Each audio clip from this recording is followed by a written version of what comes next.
एक बार फिर से आप सभी का स्वागत है मेरे प्यारे दोस्तों आपके अपने यूट्यूब चैनल पर। मेरे प्यारे दोस्त, अगर आप में फर्स्ट ईयर में हैं और आपने शिक्षा शास्त्र ले रखा है तो इस वीडियो को पूरा देखिएगा, क्योंकि वीडियो में जो है काफ़ी ज़्यादा मज़ा आने वाला है और वीडियो आपके लिए काफ़ी ज़्यादा इंपॉर्टेंट भी होने वाला है।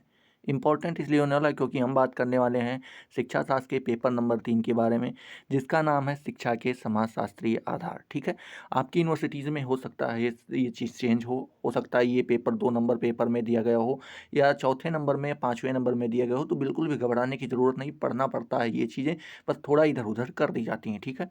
और ये 2022 का मॉडल पेपर है जो आपका पेपर होने वाला है, क्योंकि कुछ यूनिवर्सिटीज़ जो हैं, उन्होंने अपना पेपर करवा लिया है, कुछ यूनिवर्सिटीज़ का पेपर स्टार्ट हुआ है अभी, तो जिनका पेपर स्टार्ट हुआ है उनके लिए ये काफ़ी ज़्यादा लाभान्वित साबित होने वाला है, ठीक है? तो इस वीडियो को पूरा देखिएगा। चलिए वीडियो को स्टार्ट करते हैं।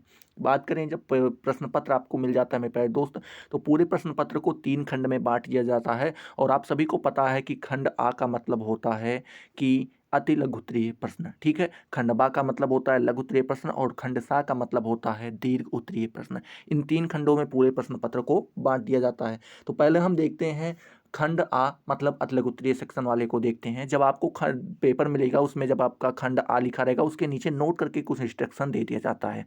जैसे यहाँ पे लिखा है कि सभी प्रश्न करने अनिवार्य हैं और प्रत्येक प्रश्न का जवाब 50 शब्दों में होना चाहिए। कितने शब्दों में प्यारे दोस्त? तो 50 शब्दों में होना चाहिए, ठीक है? चलिए देखते हैं पहला प्रश्न। पहले प्रश्न का पहला प्रश्न, यहाँ पे आपसे 10 प्रश्न पूछे जाने हैं मतलब उत्तरीय वाले से, ठीक है? तो पहला प्रश्न कह रहा है शिक्षा एक सामाजिक प्रक्रिया है, स्पष्ट कीजिए, ठीक है? ये आपका प्रश्न है। इसका जवाब आपको कुछ इस प्रकार से देना होगा कि जब तक व्यक्ति की रुचि, आदतें, आदर्श परिमार्जित नहीं होते, तब तक व्यक्ति के व्यवहार में परिवर्तन नहीं आता है। ऐसा व्यवहार सामाजिक दृष्टिकोण से अच्छा नहीं माना जाता है। शिक्षा बालकों की रुचियों, आदर्शों और आदतों का परिमार्जन अथवा शोधन करके उनके सामाजिक व्यवहार को शुद्ध करती है। मतलब अगर आप इनको समझना चाहें तो यहाँ पर इनके कहने का मतलब ये है कि जब तक कोई भी व्यक्ति हो, व्यक्ति की रुचि मतलब इंटरेस्ट जो होता है, उसकी आदतें, हैबिट जो होता है, आदर्श परिमार्जित हो नहीं होते हैं, तब तक व्यक्ति के व्यवहार में परिवर्तन नहीं आता है। जब तक वो इन सारी चीज़ों में उसकी एक्टिव नहीं होती ये सारी चीज़ें, तब तक उसके व्यवहार में आपको कोई परिवर्तन देखने को नहीं मिलेगा। ऐसा व्यवहार सामाजिक दृष्टिकोण से अच्छा नहीं माना जाता है। जब तक किसी आदमी के अंदर कोई रुचि नहीं होगी, कोई आदत नहीं होगी, कोई उसके किसी को वो अपना आदर्श नहीं मानेगा, तो वो आदमी ज़ाहिर-सी बात है समाज के लिए हानिकारक ही होगा, ना कि लाभदायक होगा, ठीक है? आगे आपको लिखना रहता है कि शिक्षा बालकों की रुचि, आदर्शों और आदतों का परिमार्जन व शोध करके उसके सामाजिक व्यवहार को शुद्ध करती है। मतलब यहाँ पे कहने का मतलब ये है कि जो शिक्षा होती है मेरे प्यारे दोस्त, वो बालक की रुचि मतलब इंटरेस्ट जो होता है, उसके आदर्श जो उसका इंस्पिरेशन होता है, उसकी आदतें जो उसकी हैबिट होती है, उसमें शोध करता है और उसको सामाजिक व्यवहार, उसका जो सामाजिक व्यवहार होता है उसे क्या करता है, वो शुद्ध भी करता है, ठीक है? आगे आपको लिखना रहेगा इस प्रकार शिक्षित होकर व्यक्ति की क्रियाएं सामाजिक और राष्ट्रीय हित की दृष्टि से अच्छी बन जाती हैं, ठीक है? आगे लिखना रहेगा इसके फलस्वरूप शिक्षित व्यक्ति को सामाजिक प्रतिष्ठा उपलब्ध हो जाती है। यहीं पे आपका ये पहला नंबर प्रश्न समाप्त होता है। अगर पहला नंबर प्रश्न आपका क्लियर हुआ है तो फटाफट वीडियो को लाइक करो, कमेंट सेक्शन में ज़रूर बताओ वीडियो कैसा लग रहा है आपको और अपने दोस्तों के साथ ज़रूर शेयर करो, ठीक है? दूसरा प्रश्न आपसे पूछ रहा है कि विद्यालय और समाज में संबंध बताइए। क्या विद्यालय और समाज में आपको संबंध बताना है? तो इसका भी जवाब आपको कुछ इस प्रकार से देना होगा कि समाज बहुत सी इकाइयों में बटा होता है। क्या होता है? ये बहुत सारी इकाइयों में बटा होता है। स्कूल परिवार की भांति एक इकाई है। स्कूल क्या होती है? उसी समाज की एक परिवार की भांति एक इकाई होती है। अतः स्कूल और समाज में घनिष्ठतम संबंध होता है, होना चाहिए। मतलब यहाँ पे कहने का ये है कि यहाँ पे जो स्कूल होता है और जो समाज होता है, दोनों के बीच में अच्छे संबंध पाए जाने चाहिए। सभी सामाजिक इकाइयों का लक्ष्य व्यक्ति का उचित विकास करना है। जितनी भी सामाजिक इकाइयाँ हैं और सभी सभी का लक्ष्य जो है क्या होता है कि व्यक्ति का उचित विकास या डेवलपमेंट हो सके, ठीक है? आगे आपको लिखना रहेगा अतः स्कूल भी व्यक्ति के अच्छे विकास के कर्तव्य का निर्वाह करने के लिए स्थापित किए जाते हैं। क्या किए जाते हैं मेरे प्यारे दोस्त? कि व्यक्ति का जो है अच्छा विकास हो सके और उसी के लिए क्या किए जाते हैं, इनकी स्थापना स्कूल की जाती है। आगे आगे आपको लिखना रहेगा इसीलिए परिवार, स्कूल, पड़ोस, क्लब, संघों, समितियों आदि इकाइयों में घनिष्ठ सहयोग और संबंध होना चाहिए। ठीक है, तो यहाँ पे इनके कहने का मतलब आपको समझ में आ गया होगा। आगे आपको लिखना रहेगा जिससे व्यक्ति और समाज का भला हो सके। फिर वो लाइन छोड़ के नीचे वाली लाइन से लिखना रहेगा स्कूल समाज की अनिवार्य इकाई है। क्या है? अनिवार्य इकाई है जो सभी को निभानी ही चाहिए, सभी को स्कूल जाना ही चाहिए। इससे इसे समाज में इससे समाज से पृथक नहीं रखा जा सकता, मतलब इसको आज समाज से अलग नहीं कर सकते हैं। स्कूल तो सामाजिक व्यवस्था का एक साधन है। क्या है मेरे प्यारे दोस्त? सामाजिक व्यवस्था का साधन है। सभी छात्र, शिक्षक और व्यवस्थापक समाज के ऐसे सदस्य होते हैं जो समाज की आर्थिक, राजनीतिक, भौतिक, सांस्कृतिक, नैतिक सभी समस्याओं से प्रभावित हुआ करते हैं। ठीक है, आगे आपको लिखना रहेगा माता पिता और अभिभावक इन सभी समस्याओं से प्रभावित होते हैं और अपने बच्चों को इसीलिए स्कूल भेजते हैं कि उनके बच्चे इन समस्याओं से मुक्ति पा सकें। ठीक है, ये दूसरे नंबर प्रश्न का आपका जवाब रहा। आई होप दूसरा नंबर भी आपका क्लियर हो गया होगा। तीसरा नंबर प्रश्न आपसे पूछ रहा है कि सामाजिकरण क्या है। ठीक है, क्या सामाजिकरण क्या है, आपसे यहाँ पे प्रश्न पूछ रहा है। तो इसका जवाब आपको कुछ इस प्रकार से देना होगा कि समाज में रहकर व्यक्ति कुछ आदतों, विश्वासों, आवृत्तियों आदि को सीखता है। ठीक है, फिर उसमें लिखना होगा सीखने की इस प्रक्रिया को सामाजिकरण कहते हैं। कोई भी व्यक्ति हो, अगर वो किसी भी समाज में रहता है तो वो हर व्यक्ति कुछ आदतें सीखता है, कुछ विश्वासों को सीखता है, कुछ अभिवृत्तियों को सीखता है और उसके बाद क्या करता है, इन्हीं सारी चीज़ों को सीख कर जो वो सीखता है इसी को हम क्या कहते हैं? सामाजिकरण कहते हैं। दूसरे शब्दों में हम कह सकते हैं कि सामाजिकरण मानव समाज की स्वाभाविक और एकीकरण करने वाले की सामाजिक प्रक्रिया है। क्या है मेरे प्यारे दोस्त? ये मानव समाज के स्वाभाविक और एकीकरण करने की सामाजिक प्रक्रिया है। क्या है मेरे प्यारे दोस्तों?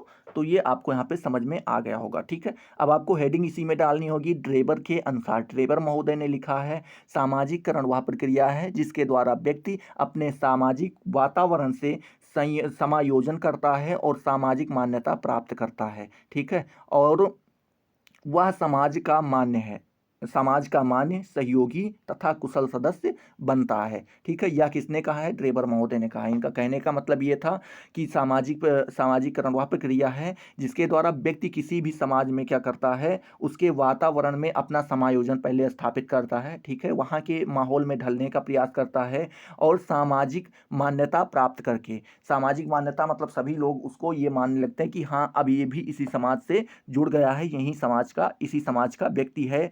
वह समाज का मान्य, सहयोगी और कुशल सदस्य बनता है। ठीक है, इसी प्रकार से आपका तीसरा नंबर प्रश्न भी समाप्त हो जाता है।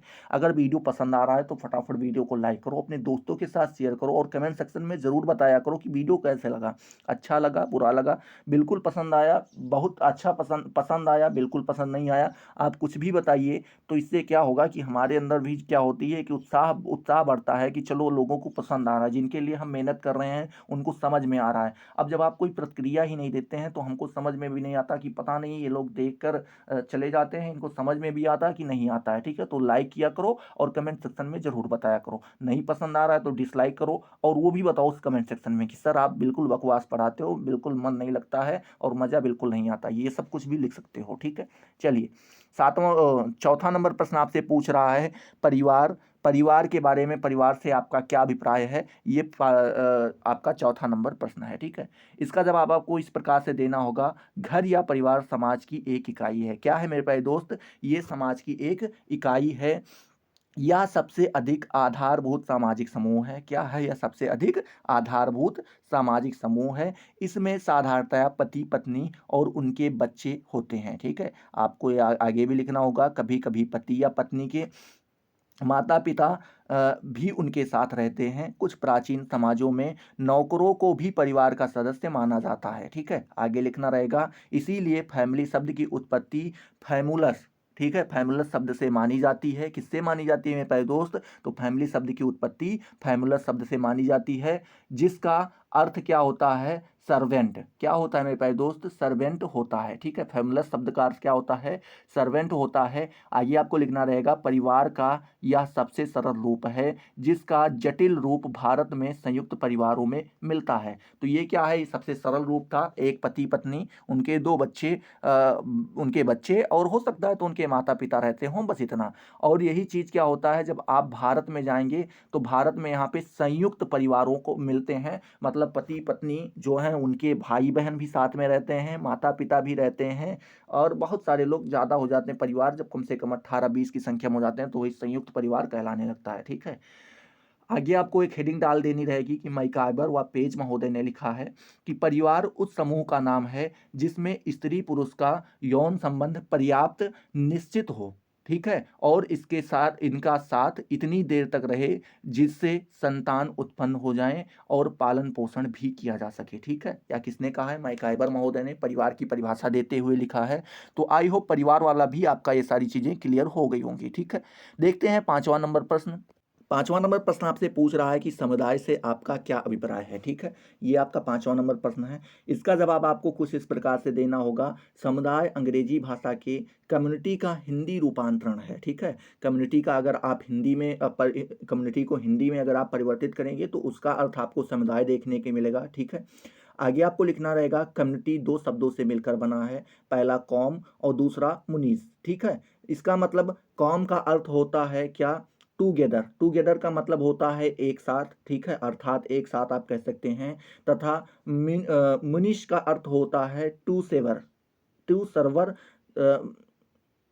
सॉरी, टू सर्वे, ठीक है, टू सर्वे, ठीक है, जिसका मतलब होता है सेवा करना, ठीक है।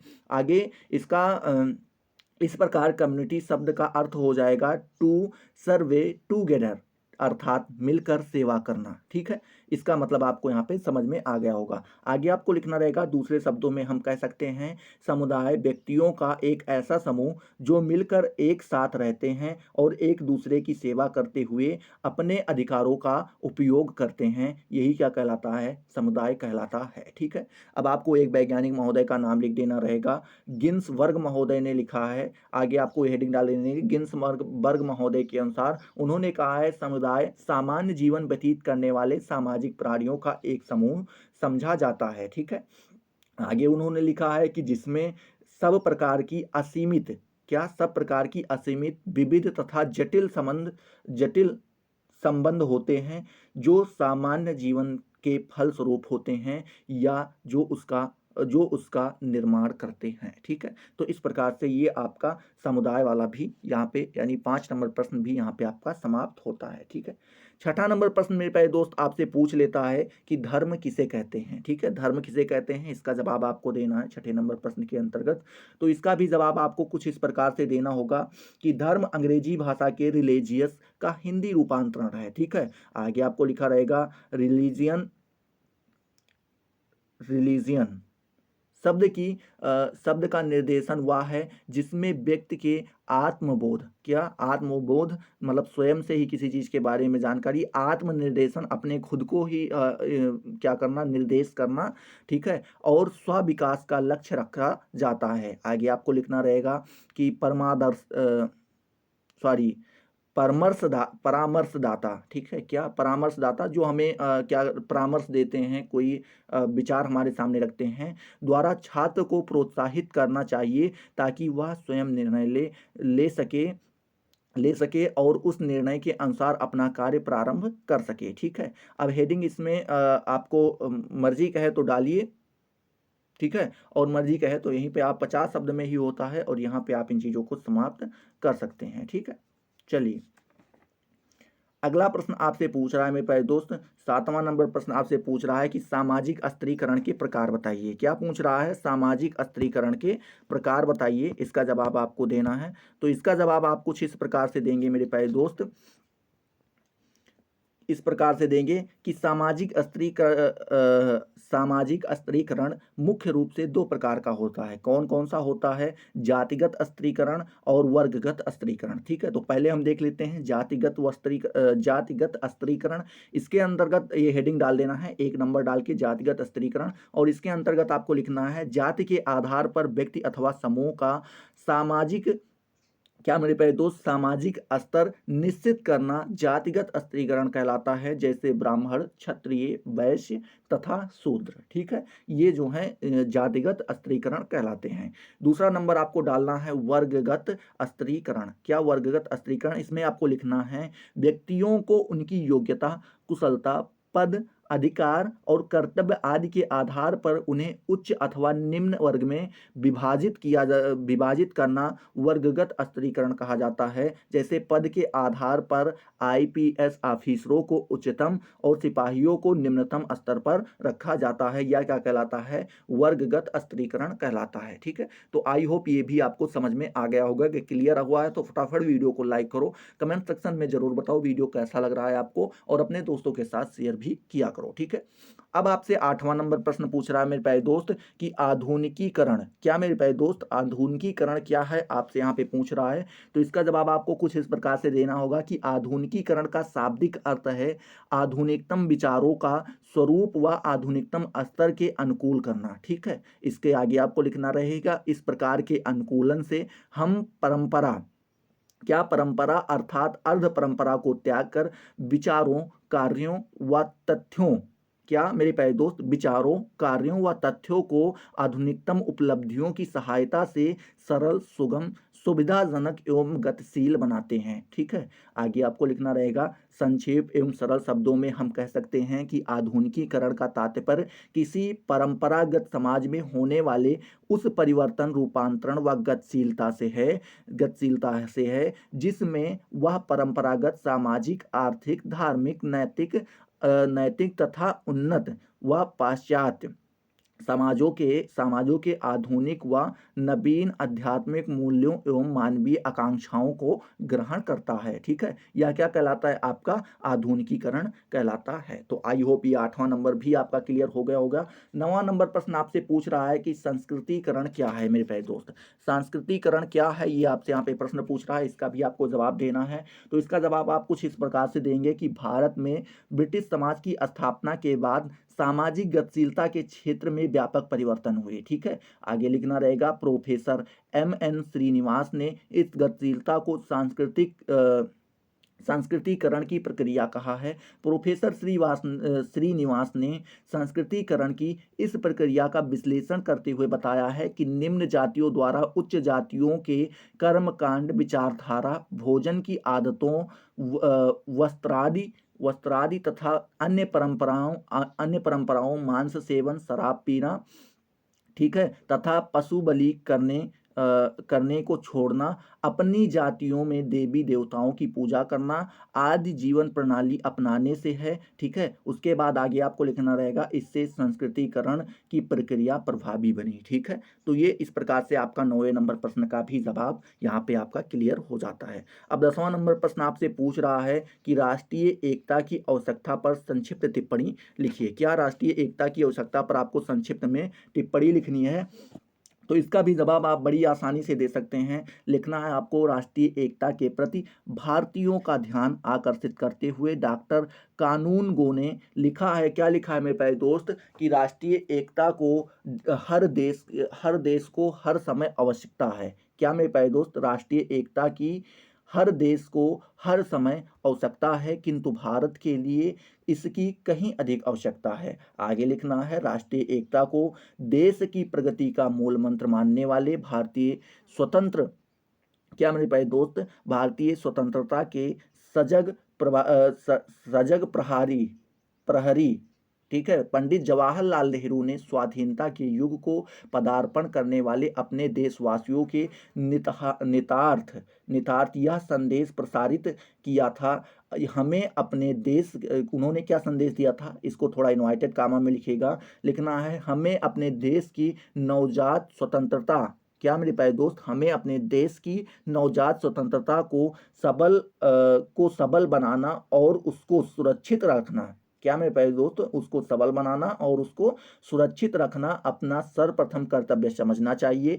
यदि हम अपने समूह, अपने राज्य, अपनी भाषा या अपनी जाति के समान किसी अन्य बात को महत्व देंगे और अपने देश को भूल जाएंगे तो हमारा विनाश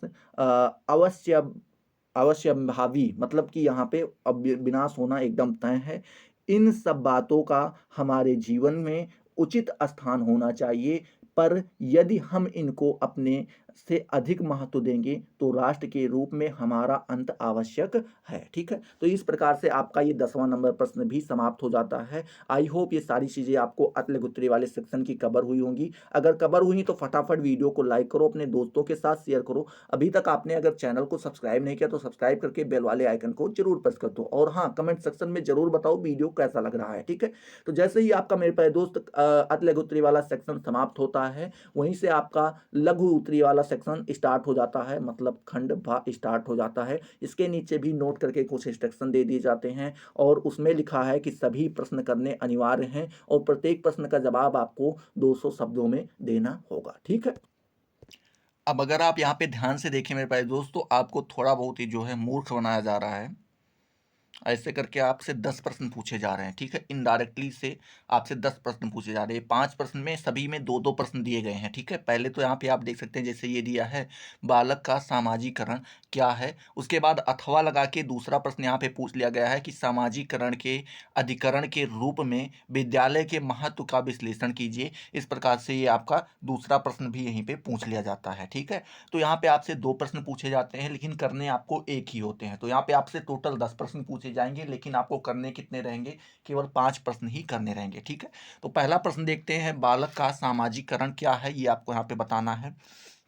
तो इसका जवाब आपको कुछ इस प्रकार से देना होगा। जब बालक के व्यक्तित्व का विकास सामाजिक उद्देश्यों की पूर्ति के उद्देश्य से किया जाता है और बालक समाउपयोगी, ठीक है, समाज उपयोगी बन जाता है, तो हम उसे बालक का सामाजिकरण कहते हैं। ठीक है, आगे आपको लिखना रहेगा, बालक समाज में रहकर सामाजिक आचरण करे, यही सामाजिकरण का प्रयोजन है। ठीक है, फिर आगे आपको लिखना रहेगा, बालक अपने परिवार, पड़ोस, क्लब, ठीक है, धर्म, समुदाय आदि के बीच रहकर सामाजिक व्यवहार करना सीखे। घर से ही यह शिक्षा प्रारंभ हो जाती है। बालक अपने साथियों के साथ रहकर खेल खेल में बहुत से सामाजिक व्यवहार और आचरण सीख जाता है। ठीक है, फिर आगे आपको लिखना रहेगा, यदि साथी अच्छे और सामाजिक होते हैं तो बालक का सामाजिकरण अच्छा होता है।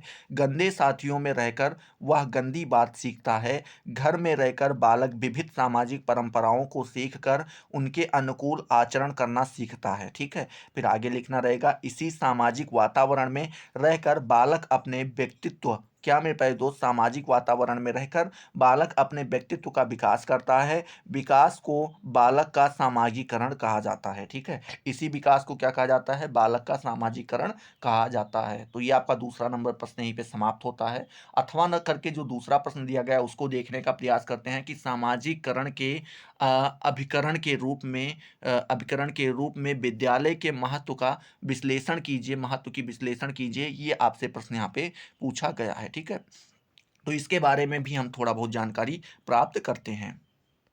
तो इसका जवाब आपको कुछ इस प्रकार से देना होगा कि समाज अपने उद्देश्य की पूर्ति के लिए विद्यालय की स्थापना करता है। ठीक है, आगे लिखना होगा, इसीलिए समाज और विद्यालय में घनिष्ठ संबंध होना चाहिए और आपस में पूर्ण सहयोग होना चाहिए। इससे बालक के विकास में बहुत अधिक सहायता मिलती है। ठीक है, साम्यवादी जैसे देशों में यद्यपि सरकार विद्यालयों की स्थापना करती है, फिर भी समाज के लोग स्कूल के कार्यक्रम में सम्मिलित होकर स्कूल के प्रगति और समस्या में रुचि लेते हैं। भारत जैसे देश में तो समाज का कर्तव्य है कि वह नियमित रूप से स्कूल के प्रत्येक कार्यक्रम में रुचि ले। ठीक है, आगे आपको लिखना रहेगा, उनकी आवश्यकताओं पर ध्यान दे। ऐसे संपर्क से बालक की रुचियों का अच्छा विकास होता है।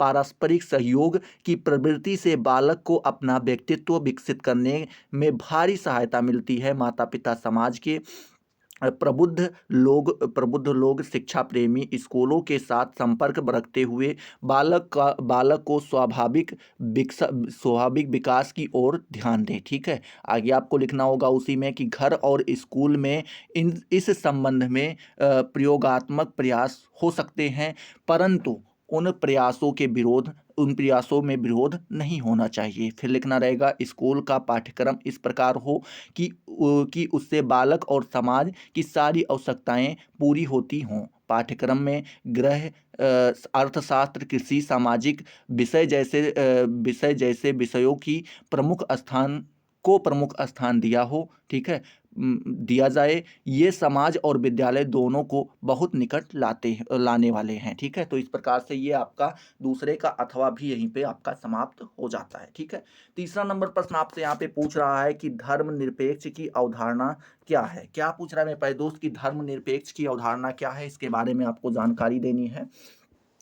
तो इसका भी जवाब आप बड़े आसानी से दे सकते हैं कि भारत ने स्वयं को एक लोकतांत्रिक और धर्मनिरपेक्ष समाज में परिवर्तित करने का संकल्प किया है। भारत जैसे बहुधर्मी और बहुसंस्कृत वाले देश में लोकतंत्र तभी सफल हो सकता है जब उसका ढांचा धर्मनिरपेक्ष ही हो, ठीक है। आगे लिखना रहेगा साथ ही धर्मनिरपेक्ष का विकास तभी हो सकता है जब उसमें लोकतंत्रीय पद्धति हो। लेकिन लोकतंत्र की भांति धर्मनिरपेक्षता को भी बहुअर्थी ढंग से देखा जाता है। ऑक्सफोर्ड शब्दकोश के अनुसार उन्होंने कहा है कि धर्मनिरपेक्ष वह सिद्धांत है जिसमें मानवता के हित के संदर्भ में नैतिक को आधारित किया जाता है, ठीक है। इनमें ईश्वर के संबंधित विश्वासों को अलग अलग रखा जाता है। यह सिद्धांत व्यक्ति के वर्तमान जीवन पर अधिक बल देता है। अगर आप अपने शब्दों में कुल मिला के सीखना चाहें तो यहाँ पे कह सकते हैं कि धर्मनिरपेक्ष का अर्थ यह है कि जिस जगह पे सभी धर्मों को बराबर मान्यता दी जाती हो, सरकार जो भी वहाँ का राजा हो, सरकार हो, कोई भी जो वहाँ का शासक हो, वो किसी भी धर्म को प्रधान मान के न चलता हो, उसके लिए सभी धर्म क्या हों, बराबर हों, ठीक है। आगे उसमें हेडिंग आपको डालना रहेगा चैम्बर्स शब्दकोश के अनुसार उन्होंने कहा है कि धर्मनिरपेक्षता वह विश्वास है जो राज्य, नैतिकता, शिक्षा आदि को धर्म से स्वतंत्र रखता है, ठीक है। दूसरे आपके कौन बेवस्टर महोदय ने लिखा, बेवस्टर शब्दकोश में मिला है इसका अर्थ कि धर्मनिरपेक्ष वह विश्वास है जो धर्म तथा क्या मेरे प्यारे दोस्त धर्म तथा पारलौकिक बातों को राज्य के कार्य क्षेत्र में प्रवेश करने देता है। वस्तुतः धर्मनिरपेक्षता धार्मिक तथा आध्यात्मिक क्या है से संबंधित नहीं है, यह अतार्किक का विरोधी है, ठीक है। आगे आपको लिखना रहेगा वो वाली लाइन छोड़ के कि सेकुलरिज्म शब्द का प्रयोग सर्वप्रथम जॉर्ज जेकब हॉलीडेक ने 19वीं शताब्दी में किया था। उसने इस शब्द को लैटिन भाषा के सेकुलम शब्द से निकाला था जिसका अर्थ है यह वर्तमान स्थिति। क्या यह वर्तमान स्थिति। अब उसके आगे आपको लिखना रहेगा साथ ही उसने इस शब्द का प्रयोग सामाजिक और नैतिक मूल्यों की प्रणाली के संदर्भ में किया था। उसने इस मूल्य प्रणाली को निम्नलिखित सिद्धांतों पर आधारित किया था। पहला क्या, आपको पहला नंबर डाल के लिखना रहेगा कि मानव के भौतिक तथा सांस्कृतिक उत्थान पर बल। दूसरी आपको हेडिंग डाल के लिखना रहेगा उसके द्वारा सत्य की खोज पर बल। तीसरा आपको डालना रहेगा वर्तमान युग या विश्व की उन्नति से संबंध। चौथा आपको डाल के लिखना रहेगा तार्किक नैतिकता पर बल, ठीक है। फिर नीचे आपको लिखना रहेगा भारत में धर्मनिरपेक्षता का अभिप्राय क्या है। भारत में जो धर्मनिरपेक्षता का अभिप्राय लिया गया है उसमें लिया गया है कि राज्य का कोई धर्म नहीं होगा, जो राज्य है उसका कोई अपना पर्सनल व्यक्तिगत धर्म नहीं होगा और राज्य सभी धर्मों को समान मानेगा, ठीक है। फिर आगे आपको लिखना रहेगा भारत सर्वधर्म सामनत्व पर बल देता है, मतलब सभी धर्म को बराबर मान्यता देता है, ठीक है। तो इस प्रकार से ये आपका धर्मनिरपेक्षता की अवधारणा वाला प्रश्न भी यहाँ पे समाप्त होता है। मान लीजिए वो आपका आता है तो कीजिए, नहीं अथवा करके एक प्रश्न और दिया गया है कि संस्कृति और सभ्यता में अंतर स्पष्ट कीजिए। क्या बताना है आपको, संस्कृति और सभ्यता में आपको अंतर बताना है, ठीक है। तो इसका भी जवाब हम लोग देख लेते हैं क्या अंतर है दोनों के बीच में, ठीक है।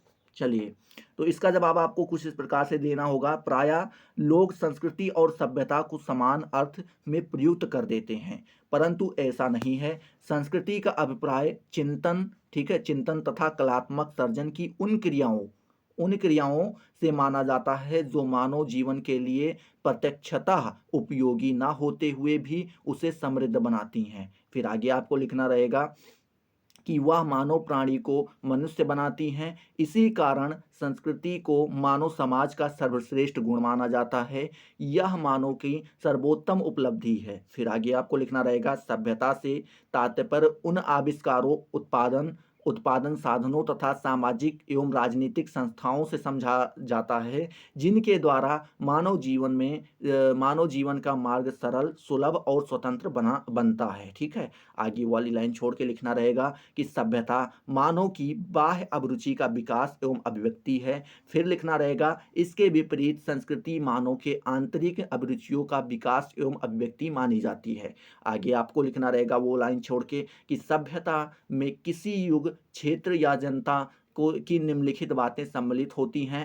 पहला नंबर डाल के लिखना रहेगा, वस्त्रों के प्रकार एवं विधियां, शरीर की सजावट, फैशन, प्रयुक्त आभूषण आदि। दूसरा आपको लिखना रहेगा, प्रयुक्त किया जाने वाला भोजन, खाना बनाने की विधियां, खाना परोसने की विधियां आदि। तीसरा नंबर आपको डालना रहेगा, आदिकाल से आज तक आपने अपने निवास के लिए मानव द्वारा निर्मित घर आदि। चौथा नंबर डाल के लिखना रहेगा, कृषि उत्पादन की विधियां आदि। पांचवा नंबर आपको लिखना रहेगा, आर्थिक दशाएं, वाणिज्य व्यापार, बाजार व्यवस्था, बैंडिंग पूंजी, ठीक है, उत्पादन के साधन आदि। छठा नंबर आपको लिखना रहेगा, यातायात के साधन। उसके बाद सातवां नंबर, युद्ध करने की कला। आठवां नंबर, ऊर्जा का उपयोग। नौवां नंबर, भाषा का प्रयोग, प्रकाशन, प्रचार प्रसार आदि। 10वां नंबर, संगठित धर्म व्यवस्था।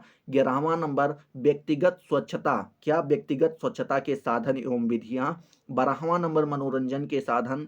13वां नंबर, विवाह उत्सव। और 14वां नंबर, यौन व्यवहार, परिवार, गौत्र जीवन आदि। ठीक है, इस प्रकार से आपके ये यहाँ पे 14 जो हैं, क्या 14 यहाँ पे आपके बातें बताई गई हैं। ठीक है, चलिए अब अगला प्रश्न आपका यहाँ पे ये वाला प्रश्न यहीं पे समाप्त होता है। चौथा नंबर प्रश्न आपसे पूछता है, शिक्षा और संस्कृति एक दूसरे को प्रभावित करती हैं, स्पष्ट कीजिए। ठीक है, अगला प्रश्न यही है कि शिक्षा और संस्कृति क्या करती हैं, एक दूसरे को प्रभावित करती हैं, ये आपको यहाँ पे स्पष्ट करना है। ठीक है, तो इसका जवाब आपको कुछ इस प्रकार से देना होगा, शिक्षा और संस्कृति आपस में घनिष्ठ संबंध रखती हैं। किसी समाज की संस्कृति पाठ्यक्रम का अंग होती है। जो संस्कृति समाज की शिक्षा व्यवस्था को प्रभावित होती है, ठीक है, शिक्षा से प्रभावित होती है। आगे आपको लिखना होगा, समाज की आवश्यकताओं की पूर्ति स्कूलों द्वारा शिक्षकों के माध्यम से की जाती है। संस्कृति शिक्षा को प्रत्यक्ष रूप से प्रभावित करती है। जैसे किसी स्थान की संस्कृति में आध्यात्मिकता के स्थान पर भौतिकवादिता को अधिक महत्व दिया जाता है, तो वहाँ की शिक्षा का झुकाव भौतिक प्रगति की ओर अधिक होता है। वहाँ भौतिक प्रगति के लिए श्रम किया जाता है। ठीक है, और सौंदर्य अनुभूति से संबंधित मान्यताओं की प्रधानता रहती है।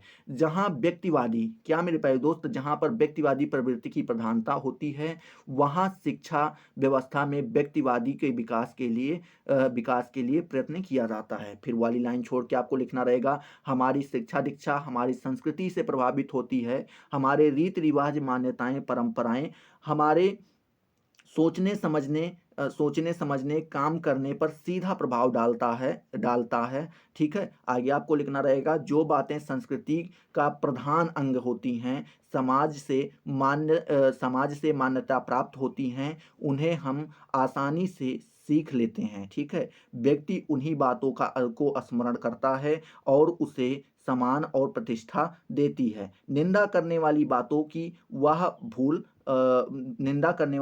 को वह भूल जाना चाहता है। ठीक है, फिर आगे वो लाइन छोड़ के लिखना रहेगा, संस्कृति और शिक्षा के बीच उतना ही घनिष्ठ संबंध है जितनी संस्कृति जटिल होती है। साधारण विकास करने वाले समाज में आवश्यकताएं साधारण होती हैं, अतः वहाँ शिक्षा व्यवस्था भी साधारण होती है। आगे आपको लिखना रहेगा, जब संस्कृति में जटिलताएं आ जाती हैं तो समाज की आवश्यकताएं भी जटिल बन जाती हैं। जिनकी पूर्ति के लिए शिक्षा व्यवस्था को सर्वाधिक और विशिष्ट बनना पड़ता है। सब साविधिक रूप से प्रचलित संस्थाएं विद्यालय, महाविद्यालय और विश्वविद्यालय तथा विशिष्ट शिक्षा संस्थाएं होती हैं। यहाँ संस्कृति सरल और जीविकोपार्जन तक सीमित होती है। जहाँ वहाँ साविधिक, ठीक है, साविधिक शिक्षा संस्थाओं की आवश्यकता नहीं होती है, वहाँ व्यक्ति अनुकरण और परंपरा से ही सीख लेता है। आई होप ये जो है शिक्षा और संस्कृति एक दूसरे को प्रभावित करते हैं, ये वाली बात भी यहाँ पे आपको क्लियर हो गई होंगी। अगर क्लियर हुई तो फटाफट वीडियो को लाइक करो, अपने दोस्तों के साथ शेयर करो। अभी तक अगर आपने चैनल को सब्सक्राइब नहीं किया तो सब्सक्राइब करके बेल वाले आइकन को जरूर प्रेस कर दो, ठीक है। और कमेंट सेक्शन में जरूर बताओ वीडियो आपको कैसा लगा। चलिए, मान लीजिए आपको आता था तो कीजिए नहीं, अथवा करके एक प्रश्न और दे दिया जाता है कि शिक्षा क्षेत्र में धर्म के कर्तव्य बताइए। शिक्षा के क्षेत्र में धर्म का क्या कर्तव्य होता है, ये आपको यहाँ पे बताना है, ठीक है। तो इसका जवाब आपको कुछ इस प्रकार से देना होगा कि धार्मिक व्यक्ति मानते हैं कि शारीरिक विकास और शरीर की पुष्टि पर ध्यान देने से बालक या फिर जो व्यक्ति है भोग विलास की ओर आकृष्ट होते हैं, ठीक है। आकृष्ट मतलब उनकी तरफ उनका खिंचाव बढ़ जाता है, आकर्षण बढ़ जाता है। यह भ्रम है, इसे दूर करना आवश्यक है। आध्यात्मिक विकास, मानसिक विकास और शारीरिक विकास पर निर्भर करते हैं, ठीक है। वास्तव में शरीर धर्म का कवच है। क्या है जो है, शरीर जो है वो क्या करता है, धर्म का कवच है। शरीर स्वस्थ है तो मन स्वस्थ है, और मन स्वस्थ है तो आत्मा में शक्ति का संचारण सरलता से हो सकता है। शरीर से ही धर्म का अनुपालन होता है, इसीलिए इसे निरोग और स्वस्थ रखना चाहिए, ठीक है। फिर आगे आपको लिखना रहेगा, धार्मिक चिंतन का केवल परालोक से ही संबंध नहीं है, वरन उसका संबंध मृतलोक से भी है, समाज, राष्ट्र, व्यक्ति और शरीर से भी है, ठीक है। फिर आगे लिखना रहेगा, इनके प्रति भी हमारा कर्तव्य है। यह देखने में आता है कि जो लोग आध्यात्मिक होते हैं वह जगत के कर्तव्यों के प्रति उदासीन हो जाते हैं, परंतु धार्मिक शिक्षा जो व्यक्ति को कर्तव्यनिष्ठ बनाती है उसे कर्तव्य विहीन नहीं बनाती। हाँ, अतः हमें धार्मिक शिक्षा देते समय बच्चों को नैतिक एवं कर्तव्यनिष्ठ बनाने पर बल देना है, ठीक है। फिर आगे आपको लिखना रहेगा, ज्ञान धर्म का आधार है। क्या है मेरे प्यारे दोस्त, ज्ञान धर्म का आधार है, परंतु बच्चों के स्वतंत्र चिंतन, विचार, अभिव्यक्ति, तर्क, आलोचना पर नियंत्रण कर लगाना ठीक नहीं। फिर आगे लिखना रहेगा, इससे आत्मचिंतन को प्रोत्साहन नहीं मिलता है। धर्म का शैक्षिक कर्तव्य है कि वह बच्चों के में स्वतंत्र चिंतन, तर्क व आलोचना की शक्ति का विकास करे। सौंदर्य अनुभूति का आध्यात्मिक जगत में बहुत महत्व है, अतः बच्चों को धार्मिक शिक्षा देते समय कला, शिल्पकला, संगीत आदि के माध्यम से सौंदर्य अनुभूति का अवसर मिले, तभी वह सत्यम शिवम सुंदरम, क्या सत्यम शिवम सुंदरम की प्राप्ति कर सकते हैं। आगे आपको लिखना रहेगा, धार्मिक शिक्षा द्वारा हमारे राष्ट्रीय चरित्र और नैतिक आचरण उज्जवल होना चाहिए। हम इस क्या मेरे प्यारे दोस्त, हम इस क्षेत्र में बहुत अधिक पिछड़ चुके हैं। फिर आगे आपको लिखना रहेगा कि धार्मिक शिक्षा द्वारा राष्ट्रीय चरित्र और नैतिक आचरण उज्जवल होना चाहिए, ठीक है। फिर आगे लिखना रहेगा, हम इस क्षेत्र में बहुत अधिक पिछड़ चुके हैं। धार्मिक शिक्षा द्वारा राष्ट्रीय और नैतिक चरित्र, क्या मेरे प्यारे दोस्त, राष्ट्रीय और नैतिक चरित्र को उन्नत करने का प्रयास किया जाए, ठीक है। तो आई होप ये आपका ये भी क्लियर हो गया होगा, ठीक है। शिक्षा के क्षेत्र में धर्म के कर्तव्य भी आपके यहाँ पे क्लियर हो गए होंगे। 5वां नंबर प्रश्न आपसे पूछ रहा है कि सामाजिक परिवर्तन के बाहक कारकों का वर्णन कीजिए, ठीक है। क्या पूछ रहा है, बाधक कारकों का वर्णन कीजिए, ठीक है। आपसे क्या पूछ रहा है, सामाजिक परिवर्तन के बाधक कारकों का वर्णन कीजिए। तो इसके बारे में भी आपको जानकारी देनी होगी। इसकी जानकारी आप आराम से दे सकते हैं इस प्रकार से कि सामाजिक परिवर्तन लाने वाले लोग कौन से कारक हैं, ठीक है। लाने वाले कौन से कारक हैं, फिर से सुनिएगा, सामाजिक परिवर्तन लाने वाले कौन से कारक हैं, इसके अंतर में एक मात्रा यही कहा जा सकता है। क्या मेरे प्यारे दोस्त, कि इसके अंतर में एकमात्र यही कहा जा सकता है कि सामाजिक परिवर्तन मनुष्य और उसकी क्रियाएं लाती हैं, ठीक है। आगे आपको लिखना रहेगा, मनुष्य अपने विकास और अपनी आवश्यकताओं की पूर्ति के लिए नए विचार खोजता है। नए आविष्कार करता है, नई कल्पनाएं करता है, प्रकृति और सामाजिक वातावरण में इच्छा अनुसार परिवर्तन लाने का प्रयास करता है। यद्यपि प्रकृति परिवर्तन लाना बड़ा कठिन है, फिर भी वह अपनी सुरक्षा और विकास के लिए प्रकृति में परिवर्तन लाता है। ठीक है, आगे आपको लिखना रहेगा, इसमें उसे भारी कष्ट होता है। वह स्वस्थ रहने के लिए औषधियों और चिकित्सा शैलियों की खोज करता है। उसे सांस्कृतिक विकास के लिए नए नए साधन खोजने पड़ते हैं। फिर आगे आपको लिखना रहेगा, इस प्रकार वह संस्कृति की सुरक्षा, विकास और प्रयास का प्रयत्न करता है। इस प्रकार मनुष्य ही सामाजिक परिवर्तन लाता है। ठीक है, फिर आगे आपको वो लाइन छोड़ के लिखना रहेगा, सामाजिक परिवर्तन की क्रिया नवीन नहीं, अति सनातन और सार्वलौकिक है। क्या है? सार्वलौकिक है। कुछ परिवर्तन प्रत्यक्ष होते हैं, कुछ अप्रत्यक्ष होते हैं। प्रत्यक्ष परिवर्तन अनुभव कर लिए जाते हैं और अप्रत्यक्ष अनुभव बहुत समय बाद अनुभव किए जाते हैं। ठीक है, आगे आपको लिखना रहेगा, आज मनुष्य इतने जटिल वातावरण से घिरा है कि होने वाले परिवर्तनों का वह सरलता से अनुभव नहीं कर पाता है। मनुष्य क्या मेरे प्यारे दोस्त नहीं कर पाता है। मनुष्य उस परिवर्तित वातावरण में समायोजित होने के लिए अपने आचरणों और क्रियाओं में परिवर्तन लाता है या वातावरण को अपने अनुकूल बनाने का प्रयत्न करता है। इससे समाज में स्वतः ही परिवर्तन आने लगता है। प्रकृति में परिवर्तन लाने के लिए व्यक्ति पहाड़ काटता है, बांध बांधता है, नहरें निकालता है, वन काटता है, खनिज खोदता है और पौधों की नस्लें सुधारता है। तब अब तो मनुष्य पशु पक्षियों तक की नस्लों में परिवर्तन लाने लगा है। ठीक है, आगे लिखना रहेगा, इस सभी परिवर्तनों के लिए मनुष्य शिक्षा की सहायता लेता है। वह स्कूल और शिक्षा संस्थाओं के माध्यम से सर्वाधिक, ठीक है, साविधिक साविधिक फॉर्मल जिसे कहते हैं, साविधिक शिक्षा ग्रहण करता है और समाज साविधिक शिक्षा ग्रहण करता है और समाज, परिवार, पड़ोस, संगति तथा सामाजिक संस्थाओं के माध्यम से साविधिक, ठीक है, इनफॉर्मल शिक्षा प्राप्त करता है। आगे आपको लिखना रहेगा, कुछ परिवर्तन अनायास और अनजाने में होते हैं जिसका कारण खोजना कठिन होता है। यदि ये परिवर्तन सुखदायक होते हैं तो व्यक्ति उन्हें भी स्वीकार कर लेता है। ठीक है, तो आई होप ये आपका जो है सामाजिक परिवर्तन में बाधक कारकों के बारे में भी आपको जानकारी यहाँ पे प्राप्त हो गई होगी। अब मान लीजिए आपको आता है तो कीजिए नहीं, अथवा करके एक प्रश्न और दे दिया जाता है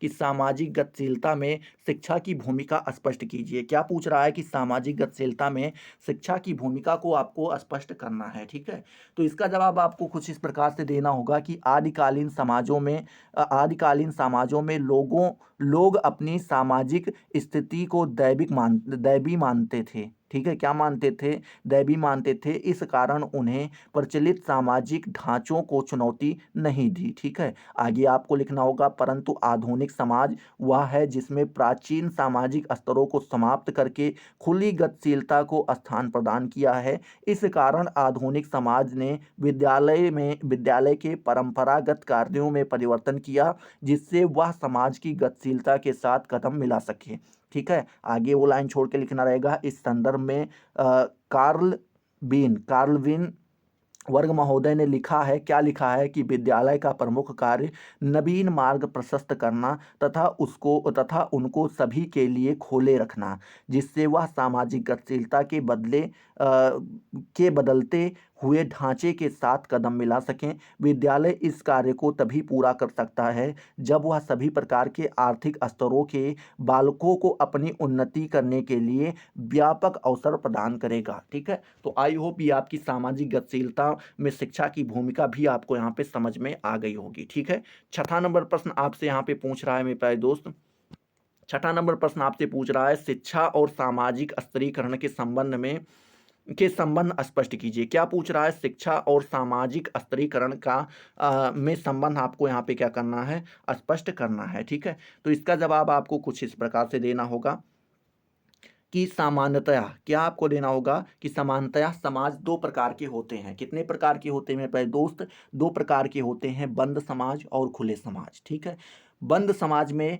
सामाजिक स्तरीकरण के मूल आधार जाति, आयु, लिंग और व्यवसाय होते हैं। ठीक है, जबकि खुले समाज में शिक्षा योग्यता, कुशलता, पद एवं अधिकार होते हैं। ठीक है, यदि ध्यानपूर्वक देखा जाए तो शिक्षा द्वारा ही व्यक्ति को योग्यता एवं कुशलता का विकास शिक्षा के द्वारा सॉरी शिक्षा द्वारा ही व्यक्ति में योग्यता एवं कुशलता का विकास होता है और उच्च शिक्षा प्राप्त करने के बाद ही व्यक्ति ऊंचे ऊंचे पद प्राप्त करते हैं। ठीक है, आगे लिखना रहेगा।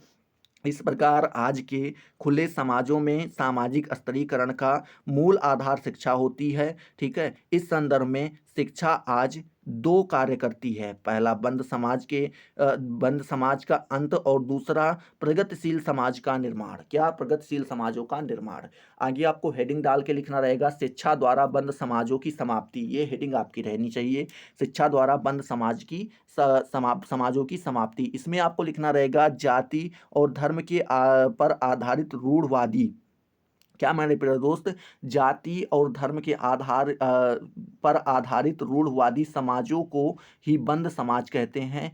समाज में जैसे जैसे शिक्षा का प्रचार प्रसार हो रहा है, इन रूढ़वादी समाजों का अंत होता जा रहा है। उदाहरण के लिए अपने भारतीय समाज को ही ले लीजिए। ठीक है, इसमें लिखना है आगे कि यह आज तक जाति या फिर वर्ण और धर्म पर आधारित था और इसमें जन्म से ही ब्राह्मण को उच्चतम और शूद्र को निम्नतम स्थान दिया जाता था। परंतु जैसे जैसे जन शिक्षा, क्या मेरे प्यारे दोस्त, जन शिक्षा का प्रसार हो रहा है और समाज में व्यापक अंधविश्वासों का अंत हो रहा है, व्यक्तियों द्वारा निर्मित जिन संस्थाओं को हमने दैवीय व्यवस्था मान रखा था, जन शिक्षा द्वारा उनका पर्दाफाश हो गया है और व्यक्ति का जन्मजात भेद समाप्त हो गया है। हमारे देश में ही नहीं, पूरे संसार में जाति और धर्म की पकड़ ढीली होती जा रही है और व्यक्ति की योग्यता एवं कुशलता का महत्व बढ़ता जा रहा है। ठीक है, दूसरी हेडिंग आपको डालना होगा,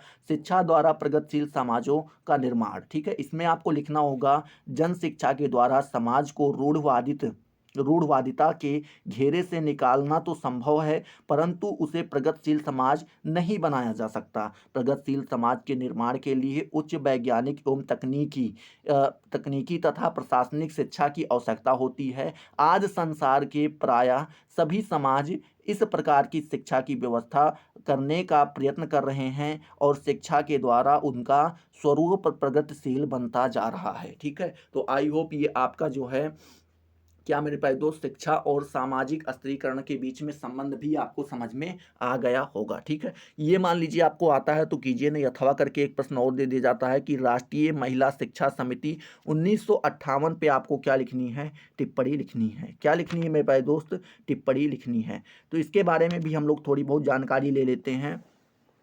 ठीक है, लघु उत्तरीय का आखिरी प्रश्न है। इसमें आपको इस प्रकार से लिखना होगा, भारत सरकार ने सन 1958 में स्त्री शिक्षा पर विचार करने के लिए श्रीमती दुर्गाबाई देशमुख, क्या मेरे प्यारे दोस्त, श्रीमती दुर्गाबाई देशमुख, ये नाम आपको ध्यान में रखना है, की अध्यक्षता में राष्ट्रीय महिला शिक्षा समिति की नियुक्ति की।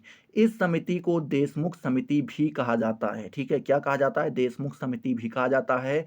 इसका मुख्य कार्य स्त्री शिक्षा की विभिन्न समस्याओं का समाधान करने के लिए अपने सुझाव प्रस्तुत करना था। समिति ने फरवरी 1959 को अपना प्रतिवेदन सरकार के समक्ष प्रस्तुत किया और उसमें अंगाकृत सुझाव दिए। क्या, कौन कौन से सुझाव दिए? यहाँ पे आपको 7 से 8 सुझाव देखने को मिलेंगे। पहला सुझाव उन्होंने ये दिया कि केंद्रीय सरकार को स्त्री शिक्षा को कुछ समय के लिए एक विशिष्ट समस्या के रूप में स्वीकार करना चाहिए और उसके प्रसार का भार क्या मेरे प्यारे दोस्त, उसके प्रसार का भार अपने ऊपर लेना चाहिए। ठीक है। दूसरा उन्होंने क्या सुझाव दिया, ये दिया कि केंद्रीय सरकार को एक निश्चित योजना के अनुसार निश्चित अवधि में स्त्री शिक्षा का विकास एवं विस्तार करना चाहिए। तीसरा सुझाव उन्होंने ये दिया कि केंद्रीय सरकार को सब राज्यों के लिए स्त्री शिक्षा के विस्तार की नीति निर्धारित करनी चाहिए। चौथा सुझाव उन्होंने ये दिया कि ग्रामीण क्षेत्रों में स्त्री शिक्षा का प्रसार करने के लिए विशेष प्रयास किए जाने चाहिए। पांचवा सुझाव उन्होंने ये दिया, पुरुषों और स्त्रियों की शिक्षा में विद्यमान विषमता को यथाशीघ्र समाप्त करके दोनों की शिक्षा में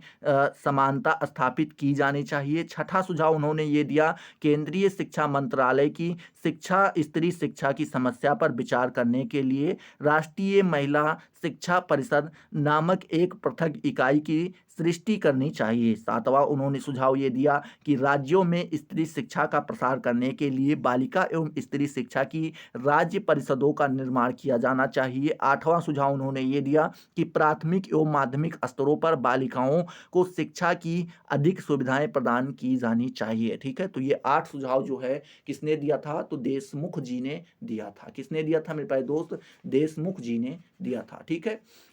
कब दिया था, तो 1959 ईस्वी में फरवरी में दिया था। ठीक है। और इनका पूरा नाम क्या था, तो दुर्गाबाई देशमुख था। ये आपको ध्यान में रखना है। 1958 में स्त्री शिक्षा पर विचार करने के लिए इनको अध्यक्ष बनाया गया था राष्ट्रीय महिला शिक्षा समिति का। ठीक है। तो आई होप ये सारी चीजें आपको क्लियर हुई होंगी। ठीक है। अगर क्लियर हुई तो फटाफट वीडियो को लाइक करो, अपने दोस्तों के साथ शेयर करो। अभी तक अगर आपने चैनल को सब्सक्राइब नहीं किया तो सब्सक्राइब करके बेल वाले आइकन को जरूर प्रेस कर दो, जिससे आपको सारी नोटिफिकेशन मिलती रहें और आप उनसे लगातार लाभान्वित होते रहें। ठीक है।